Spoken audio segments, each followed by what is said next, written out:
बिस्मिल्लाहिर्रहमानिर्रहीम। अस्सलामु अलैकुम वरहमतुल्लाहि वबरकातुहू।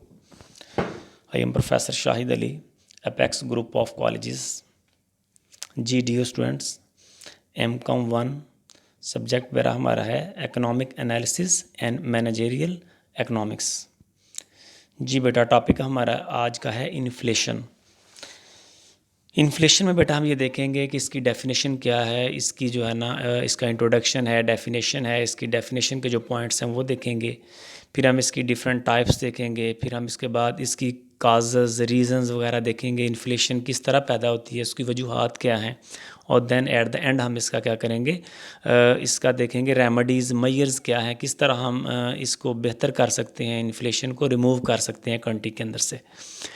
तो इसके इन्फ्लेशन के पॉइंट ऑफ व्यू से बेटा इसका मतलब है अफराते ज़र, यानी अफराते ज़र, अफरात होता है बेटा किसी चीज़ का ज़्यादा होना, ज़र मीन पैसे वगैरह।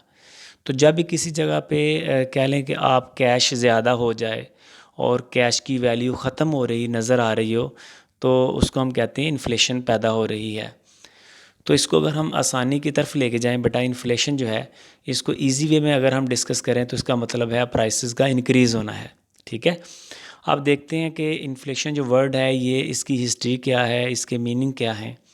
तो इसमें बेटा जो हमारे सामने जो स्क्रीन पे बेटा नज़र आ रहा है, जो इन्फ्लेशन का मतलब जो है चेंज 20th सेंचुरी जो डिक्शनरी है उसके अंदर बेटा इसका मतलब है an undue increase in quantity of money in proportion to buying power.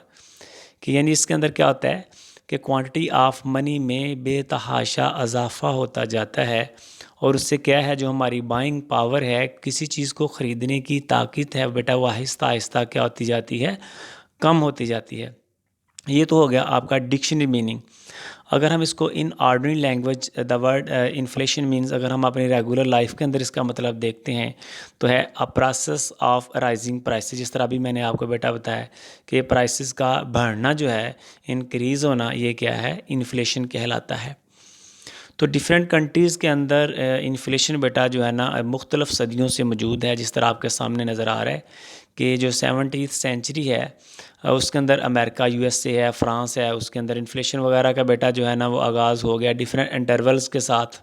ठीक है, उसके बाद अगर हम 19th सेंचुरी की बात करते हैं तो उसमें भी इन्फ्लेशन मौजूद है, जब वर्ल्ड वार जो हुई उसके बाद। ठीक है, जो वार है उससे पहले और वार के बाद जो प्राइसेस में जो इजाफा हुआ कीमतों के अंदर। तो इसी तरह अगर हम दुनिया में डिफरेंट कंट्रीज़ को देखते हैं और उनकी हिस्ट्री में जाते हैं तो हमें डिफरेंट ईयर्स के अंदर, डिफरेंट सेंचुरीज़ के अंदर बेटा हमें इन्फ्लेशन यानी प्राइसेस का ज़्यादा होना डिफरेंट मौक़ों पर नज़र आता है। अगर हम इंडिया की बात करते हैं तो 1973 और 4 के अंदर, 74 के अंदर देख लें कि 26% थी, 73 के अंदर, और 74 के अंदर 19% थी। तो यानी प्राइसेस में इतना इजाफा हुआ है। 26 का मतलब, परसेंट का मतलब यह है कि जो चीज़ इस साल 100 की है वो अगले साल 126 की है। इसका मतलब ये है कि 26% क्या हो गया, चीज़ में इजाफा हो गया। यानी 100 वाली चीज़ 126 की हो गई है, यानी 100 वाली चीज़ 126 की हो गई है। अगर बेटा हम पाकिस्तान की जाते हैं थोड़ा सा लास्ट जो है ना वो 2 या 3 डेकेड्स के अंदर अगर हम जाते हैं तो अगर हमारे स्क्रीन पे बेटा नज़र आ रहा है 1999 से 2004 के अंदर अगर हम देखते हैं तो जो एवरेज इन्फ्लेशन रेट है यानी कीमतों का जो बढ़ने का रुझान है वो 3.7% है। और इसी तरह जो इकनॉमिक सर्वे है और 2006 और 7 की बात करते हैं तो उसमें हमें नज़र आ रहा है 7.9% नज़र आ रहा है। और इस वक्त 2007 से 8 और उसके बाद बेटा जो हालात हैं वो तो काफ़ी ज़्यादा क्रिटिकल कंडीशन पर पहुंच गए हैं, और आपके सामने नज़र आ रहा है 18.7%, और 2009 के अंदर 21.3% रिकॉर्ड की गई है। तो इन्फ्लेशन ये था थोड़ा सा इसका बेटा तारुफ, इंट्रोडक्शन जो हमें दुनिया के अंदर डिफरेंट कंट्रीज़ के अंदर नज़र आया। इन शॉर्ट बेटा जो इन्फ्लेशन है हमें अमेरिका और फ्रांस और इंडिया और पाकिस्तान डिफरेंट कंट्रीज़ के अंदर नज़र आ रही है। अगर हम इसकी बेटा डिफरेंट डेफिनेशन पे जाते हैं तो हमारे सामने काफ़ी ज़्यादा डेफिनेशंस आपको नज़र आ रही हैं। इसमें देख लेते हैं नंबर 1 जो डेफिनेशन है वो प्रोफेसर केंट की है। वो क्या कहते हैं, वो कहते हैं इन्फ्लेशन इज़ नथिंग, क्या है, कुछ नहीं, more than a sharp upward movement in the price level. तो कीमतों का जो बढ़ना है और उसमें इजाफा होना है वो क्या है बेटा, इन्फ्लेशन है। और एक बहुत ही वेल नोन प्रोफेसर जिनकी डेफिनेशन में काफ़ी ज़्यादा जान मैंने देखी है और इम्पॉर्टेंट डेफिनेशंस होती हैं और उनकी वेटेज बड़ी अच्छी खासी है। तो इन्फ्लेशन के पॉइंट ऑफ व्यू से क्या कहते हैं, in the state of inflation, inflation में क्या है, द प्राइसेस आर राइजिंग, इसमें क्या होता है, that is the value of money is falling, कि जब प्राइसेस बढ़ती हैं तो ऑटोमेटिकली जो मनी की वैल्यू है, कदर व कीमत है, वो गिर जाती है। ज़ाहिर है जब प्राइस बढ़ेगी तो जो चीज़ आप इस साल 1000 रुपये की ख़रीदते हैं 1000 की, और अगर हम नेक्स्ट ईयर उसको 1300 की परचेज़ करेंगे तो ऑटोमेटिकली जो 1000 की इस साल वैल्यू है अगले साल 1300 रुपये की वही वैल्यू होगी। इसका मतलब है कि with the increase of inflation the value of money decreases. तो नेक्स्ट अकॉर्डिंग टू प्रोफेसर एक्ले क्या कहते हैं, वो कहते हैं अ परसिस्टेंट, लगातार and appreciable rise in general price level. ये भी डेफिनेशन ठीक है, लेकिन प्रोफेसर क्रोथर की डेफिनेशन बहुत ही अच्छी है। उसके बाद प्रोफेसर अकॉर्डिंग टू कॉलबॉर्न क्या कहते हैं, वो कहते हैं too much money chasing too few goods, यानी टू मच मनी का मतलब है बहुत ज़्यादा पैसे आप अपनी पॉकेट्स फिल करके जनाब मार्केट में जाएं और उसके साथ चेजिंग टू फ्यू गुड्स, थोड़ी सारी चीज़ें आप लेके मार्केट से वापस आएँ, तो ये इन्फ्लेशन है। हैवी अमाउंट काफ़ी ज़्यादा पैसे लेके जाएं और जब बाज़ार से वापस आएँ तो आपके पास पैसे भी ना हों और कुछ ज़्यादा चीज़ें भी मौजूद ना हों।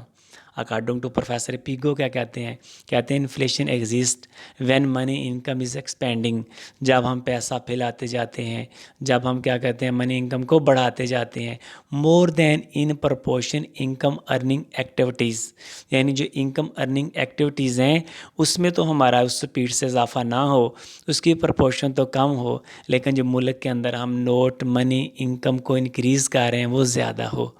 तो अगर मैं बेटा आपको इन शॉर्ट कर दूं, एक और डेफिनेशन मेरे माइंड में है कि when the aggregate demand is greater than aggregate supply, तो जब किसी भी कंट्री के अंदर जब डिमांड मजमूही तौर पर ज़्यादा होती है किसी भी चीज़ की और एग्रीगेट सप्लाई उतनी नहीं होती है, तो देन भी बेटा प्राइसेस में इजाफा का रुझान होता है। ठीक है, जिस तरह हम डिफरेंट फेस्टिवल्स पे देखते हैं कि पूरे का पूरा कंट्री एक तरफ डिमांड कर रहा होता है लेकिन मार्केट में उतनी सप्लाई अवेलेबल नहीं होती है, तो करेक्ट रिज़ल्ट के तौर पर बेटा क्या होता है, रिज़ल्ट के तौर पर बेटा ये होता है कि प्राइसेस में क्या हो जाता है, इजाफा हो जाता है। ये भी एक सिंपल सी डेफिनेशन है कि when aggregate demand is greater than aggregate supply.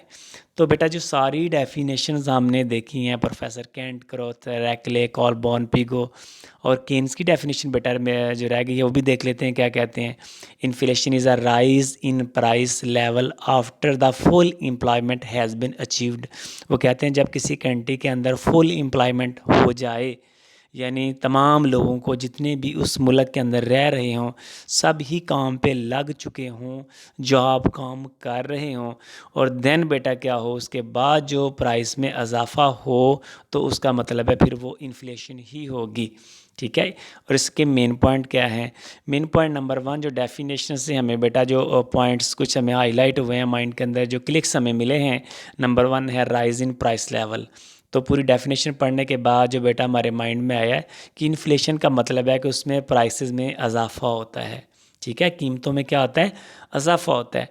Number 2 achievements of full employment, और ये कब होता है बेटा इजाफा प्राइसेस में, कि जब हम फुल एम्प्लॉयमेंट को अचीव कर चुके होते हैं, देन जो प्राइसेस में इजाफा होता है, जो अभी प्रोफेसर केन्स की डेफिनेशन पढ़ी है, तो फिर भी इन्फ्लेशन पैदा हो जाती है, यानी प्राइसेस में इजाफा होता है।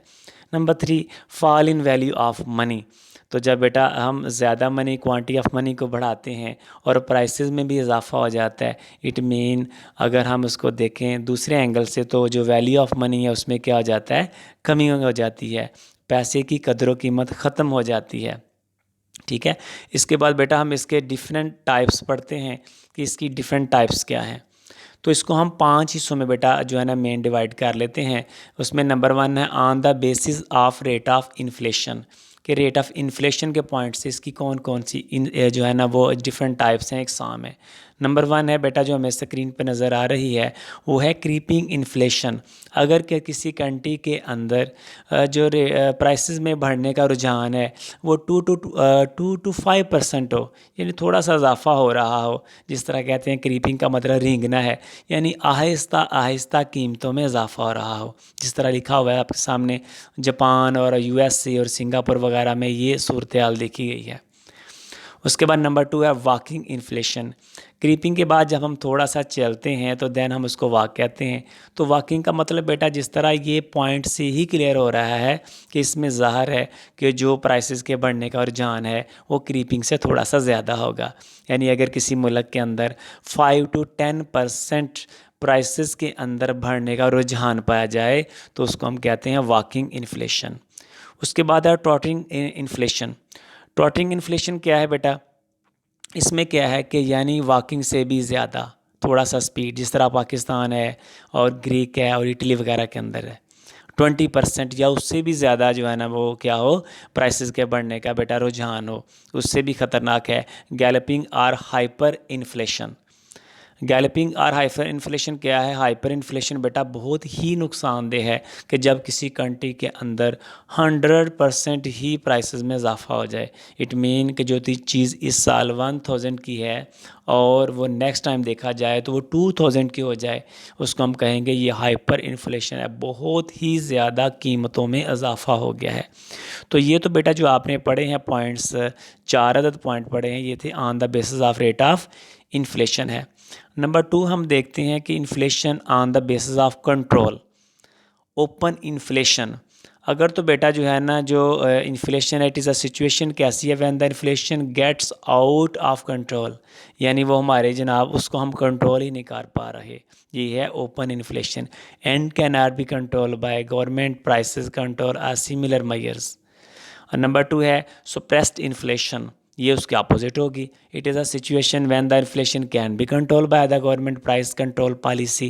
उसके तहत अगर हम तो गवर्नमेंट कंट्रोल कर सकती है, कर रही है, एफर्ट कर रही है और प्राइस कंट्रोल कमेटी उस पर बेटा जो है ना वो कामयाब जो है ना वो दिखाई दे रही है, तो देन हम कहेंगे कि ये सुप्रेस्ड इन्फ्लेशन है।